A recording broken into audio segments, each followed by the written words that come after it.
La cabeza errante. Cuenta la leyenda que había un matrimonio en el que el hombre era bien atendido por su mujer al regresar del trabajo pesado del campo. Sin embargo, no todo iba bien en esa pareja.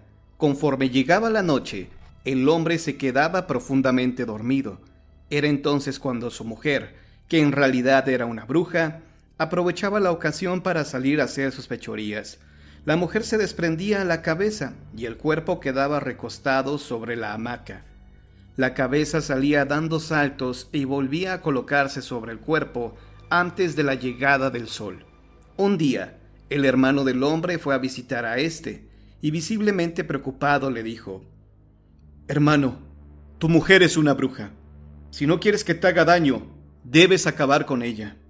«No es verdad», contestó sorprendido el hombre. «Basta con que la espíes durante una noche», respondió el visitante. «Verás que en cuanto te crea dormido, su cabeza se desprenderá del resto del cuerpo». En cuanto llegó la noche, el hombre se propuso confirmar las sospechas de su hermano. Al dar la medianoche, mientras fingía estar dormido, vio horrorizado que la cabeza de su mujer salía de su casa dando saltos. Al día siguiente, y sin decir nada a su mujer, fue a pedir consejo al sacerdote maya de su pueblo.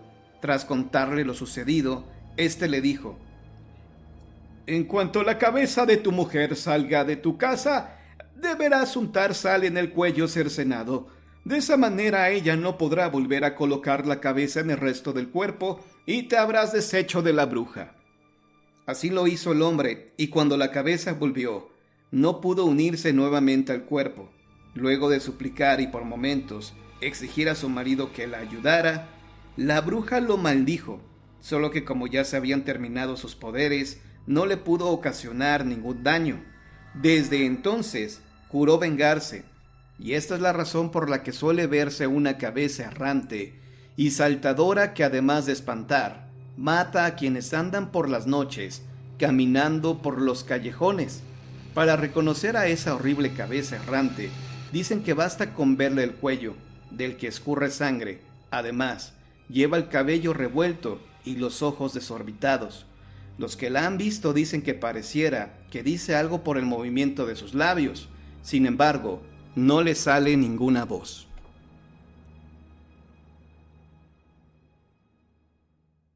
El fantasma sangriento.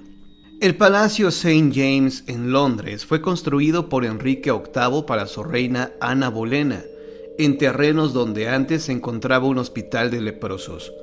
Pero el fantasma que ronda por el lugar no es el del rey o su infortunada reina, o de los pobres y despreciados leprosos. El más importante y horrible fantasma del Palacio de St. James es el espectro de un hombre de talla pequeña, con una cortada en el cuello y la boca abierta. Se sienta en una cama apoyada contra la pared en el cuarto embrujado, y toda la escena está teñida de sangre. El espectro tiene su origen en un sensacional incidente que ocurrió el 31 de mayo de 1810. El duque de Cumberland, el temido y corrompido hijo de Jorge III, regresó a St. James una noche ya tarde. Los criados escucharon los ruidos de un pleito que provenía de la habitación del duque, pero no les pareció extraño e hicieron caso omiso de ellos.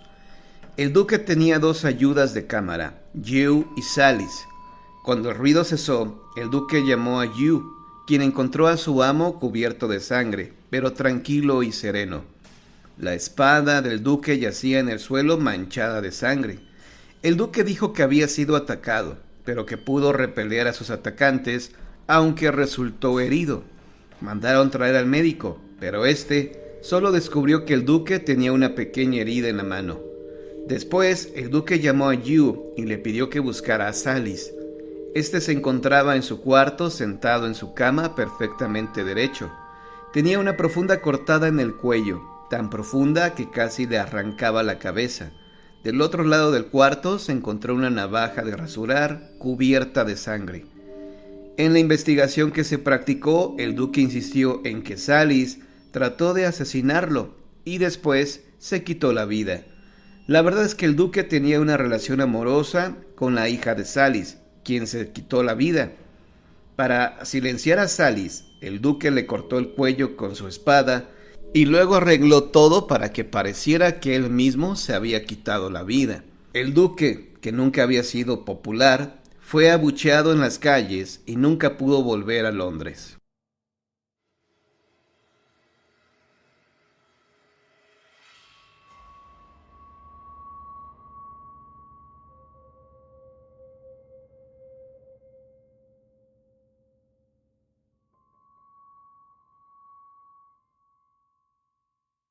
Leyendas de brujas. De la brujería se ha escrito mucho y se han hecho películas. Desde aquella persona que consulta su horóscopo hasta aquel sacerdote que oficia una misa negra. De alguna manera, la mayoría de nosotros tenemos que ver con las prácticas mágicas. Pero en sí, ¿qué es la brujería? Es un método místico y milenario, desarrollado para modificar las acciones mediante conjuros o técnicas implementadas por la alquimia. Anteriormente se consideraba que aquellos que practicaban la brujería tenían un pacto con el diablo o con entidades malignas. En la época medieval y del Renacimiento se consideraba como bruja a toda persona que mostrara cualquier indicio de conocimientos o actividades fuera de lo común y las buenas costumbres. El Tribunal de la Santa Inquisición originó verdaderos holocaustos del siglo XIII al XVII, y durante ese tiempo la persecución de la brujería llevó a miles de personas a fallecer en la hoguera. La clásica bruja vestida de negro, con sombrero de punta y que puede volar sobre una escoba para llegar a su guarida a preparar una poción mágica en un enorme caldero, es solo el resultado de la degeneración que ha tenido la leyenda. La mayoría de las tradiciones que aún en nuestro país son ya de culto, como el Halloween entre otras, provienen de los antiguos celtas. Fueron traídas hasta nuestras tierras por los conquistadores que impusieron inclusive religiones y creencias que cambiaron nuestra manera de celebrar a los dioses y las manifestaciones de la naturaleza. Si bien en algunos rituales de iniciación a la brujería se menciona que es posible volar, no se hace referencia a la imagen de la brujita mala sobre su veloz escoba. La brujería en sí tiene orígenes inciertos, y esto se debe a que cada cultura ha dado origen a sus propias tradiciones mágicas. Lo que hoy se conoce como brujería es ya resultado de toda una combinación de culturas. Concentrémonos en nuestro pueblo, por toda la República Mexicana, ante la ausencia de médicos. El lugareño, allá en las montañas o en los lejanos valles, ha tenido que acudir al curandero, hierbero, chamán o brujo. Respetado y temido a la vez, el brujo o curandero es rodeado de un hálito de misterio, y su figura es observada con curiosidad y temor, aunque cuando la enfermedad o el mal llega, el paciente sumisamente y ya sin miedo se pone en sus manos. El curandero, conocedor del miedo y la esperanza, manipula hábilmente la fe de su enfermo. Se mete en su conciencia y le da la pócima real o ficticia que le motive, y con serenidad le dice: hermano, esto te curará. Y ante la magia de esas palabras, el milagro sucede. Desafortunadamente, las malas intenciones pueden dominar al individuo. Dicen que tener poder es abusar de él. Y sí, algunas personas que descubrieron prácticas mágicas no tardaron en usarlas para fines nefastos. A algunos de estos brujos se les conoce también como diableros. Los diableros son en realidad personajes astutos, faltos de una cultura amplia. Tienen altares impresionantes con figuras del ángel negro, y lo que es más importante, se rodean de una fama misteriosa que hace que la gente les tema. Muchos diableros cultos amasan con su verbo y manos una pasta misteriosa que a la larga los hace ricos, pues el diablo, dígase lo que se diga, es buscado con dinero y por dinero mucho más que Dios. Contaré ahora lo que le sucedió a un hombre de Santiago Tuxtla llamado Juan, quien culminó su carrera publicitaria y profesional en la exposición de ritos, ceremonias y artesanías mágicas 79, que se efectuó en Santiago Tuxtla la noche de un jueves 8 de marzo, hace algunos años ya. se convirtió en un brujo diablero afamado. Él hizo su rito demoníaco a las 24 horas en la caverna, misterioso lugar de reunión, solo accesible por un improvisado camino por donde se bajaba a una profundidad considerable por unos escalones improvisados en los que una cuerda servía de apoyo. El sendero estaba iluminado con latas llenas de asfalto y con su respectivo mechón, lo que hacía más lúgubre el ámbito. En fila, apoyados frágilmente en estos medios, bajaron más de 700 personas hasta una cavidad que como concha gigantesca de granito servía de foro a Juan, cuyos acólitos ayudantes ya habían encendido cientos de velas en todo el frente del foro donde él iba a oficiar. Presidían el altar dos diablos de cartón. A la medianoche, Juan llegó en camiseta con su dotación de sapos y gatos. Después de gritar fórmulas mágicas y de llamar al diablo para que estuviera en la ceremonia, pronunció todos los nombres que tiene, junto con los de sus auxiliares, así como el de Astaroth, Adonai, Luzbel y 20 más que retumbaron lúgubremente en ese antro convertido en centro propiciatorio. Poco después, Juan mató a los sapos y ante todos degolló al gato y gritó sus anatemas diabólicos. Un mago que estaba presente en la ceremonia dijo: «¡Vámonos de aquí! Que Juan está ahora diciendo fórmulas mágicas de las que no conocen su fuerza destructora y puede ocurrir una catástrofe. No creo que las pueda controlar o manejar. ¡Vámonos!». Se temía realmente a otra cosa, que la gente, al terminar el rito, deseosa de subir, se colgara de las cuerdas. Estas cedieran ante el peso de 300 personas y que los de arriba, al caer de una altura de 100 metros, lastimaran a todos los de abajo, se volcaran los combustibles de las latas, se incendiara el zacate y luego la montaña completa, y atrapados fallecieran los testigos de tan aterradora ceremonia en esa oquedad sin salida. Así pues, antes de que el impactante rito terminara, salieron algunos y alertaron a otros tantos sobre el riesgo, así que decidieron subir. Juan pudo manejar con habilidad al Señor de lo Negro, porque la posible tragedia no sucedió, pero la experiencia fue para todos los presentes aquella noche de lo más subyugante. Juan, como todo diablero, tiene mucho éxito. Él busca personas perdidas, trae de regreso a la gente querida o extrañada y usa al diablo para ayudar a las personas que están en apuros. Cuando nosotros lo visitamos en su casa, allá por el puente, pudimos ver su altar lleno de diablos de papel, cartón, madera, barro, lámina y hasta de plástico. Tiene uno impactante que sin duda es hechura local, de gran tamaño y de color acero azulado. A un lado, una pequeña biblioteca de obras sobre magia y diablería, y el altar todo lleno de veladoras. Juan habla con fluidez y mostrando con su enorme facilidad de palabra que conoce el tema. Le gusta nombrar al diablo con todos los nombres con que desde tiempos inmemoriales se le ha denominado. Aunque, como nos lo dijo el brujo sabio del noroeste, muchos brujos no lo saben, pero no son del diablo ni de sus sargentos acólitos. Juan solo cobra cuando el hecho, el milagro o lo pactado sucede, es decir, él queda libre de reclamaciones. Así pues, si la niña aparece son 3,000 pesos, si la señora regresa son 5,000, y así va caminando con su profesión. Cuando uno le pregunta a Juan, ¿qué pasa si el sujeto no paga? Ya ha hecho el trabajo. Él, sentencioso, solo responde: «No creo que quieran enfrentarse a Astaroth», y señala a sus imágenes. En nuestro país hay muchos lugares donde personas como Juan viven de sus brujerías. Más que leyendas, son sucesos reales de gente que usa todo lo que está a su alcance para lograr algunos prodigios. Inclusive se llevan a cabo eventos donde se reúnen todos los practicantes de estas artes ocultas.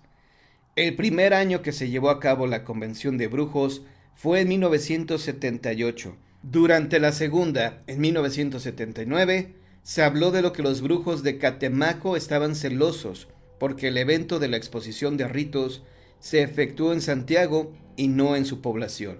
Además que con artes mágicas iban a hacer fracasar el evento. Los brujos santiagueros usaron su poder, según se dijo, y todo salió bien. No llovió y lo mejor, dice Juan, cuando yo oficié, no hubo accidentes. ¿Qué hubiera pasado si en lo de la caverna esa medianoche se hubieran accidentado muchas personas? ¿Le habrían echado la culpa a los brujos de Catemaco? El diablo es el amigo y aliado, no cabe duda, de todos los brujos negros. Pero, ¿existe el diablo? ¿Es verdad que firma pactos con los humanos? Se podría afirmar que el Señor del Mal en verdad toma almas y tiene su infierno exclusivo para castigar. A raíz de estos puntos de discusiones que impactan tanto las leyendas sobre el tema. Se dice que hay brujos y brujas. Las brujas son las verdaderas protagonistas de las leyendas que atemorizan a nuestros abuelos. ¿Cuántas veces oímos contar que en algún monte, bosque o valle, en la noche, se ven bolas de fuego volando por entre los tétricos árboles ensombrecidos? ¡Son las brujas!, dicen algunos. ¡Te va a chupar la bruja! En estas historias, las brujas van más allá de ser curanderas o sacerdotisas. Más adecuadamente, son seres malignos dispuestos a perseguir a las almas inocentes de los vivos. En un principio, las historias de brujas hablaban de mujeres hermosas que enredaban a los hombres para llevárselos con ellas. Les robaban su vitalidad y juventud. Literalmente los chupaban para después quedarse con su alma. Se decía que estas brujas poseían la cualidad de desprender la cabeza de sus cuerpos y así, rodando o saltando, se iba la cabeza internándose en el bosque para después convertirse en una bola de fuego o algún animal pequeño como un mapache o un tejón. Simulaban tener un cuerpo hermoso y atrayente para conquistar a sus víctimas y llevárselas. De hecho, se dice que la sola impresión de ver una cabeza sangrante saltando por ahí causaba una gran impresión y un tremendo susto, lo que hacía enfermar al testigo de tal aparición hasta que lo alcanzaba la muerte. Para acabar con una bruja así, los curanderos recomendaban una práctica muy sencilla. Lo más difícil era identificar quién era en realidad una bruja, pues aparentaban ser mujeres comunes, dedicadas a sus labores domésticas. Algunas incluso eran casadas. El marido de una bruja debía fingir que dormía para espiar a su mujer, ya que a la medianoche la mujer desprendía su cabeza, dejando el cuerpo acostado junto a su esposo. La cabeza, dejando un rastro de sangre, que después se evaporaba, salía de la casa a hacer maldades. La cabeza de la bruja debía regresar a unirse con el cuerpo antes de que amaneciera, pues si salía el sol y la sorprendía de esa forma, quedaba así para siempre, hasta que fallecía. De hecho, no duraba mucho con esa vida. Lo que el marido debía hacer al descubrir que su mujer era una bruja era esperar a que al anochecer desprendiera su cabeza del cuerpo y saliera de la casa. Una vez así, el hombre debía untar sal en el cuello de la bruja para que al volver la cabeza no pudiera unirse de nuevo y la sorprendiera el alba. Se dice que en los estados sureños de nuestro país, por las mañanas muy temprano, se veía a los hombres que andaban con sus machetes matando a las brujas que habían sido descubiertas esa noche. Lo cierto es que desde siempre, los brujos y brujas han sido admirados, respetados o temidos por toda la gente. Aún hoy es común ver gente que se dedica a hacer limpias, curaciones y trabajos varios para atraer a un ser amado, alejar la mala suerte, dañar a nuestros enemigos, en fin, toda una gama de deseos que gracias a las prácticas mágicas pueden lograrse. Bueno, eso dicen.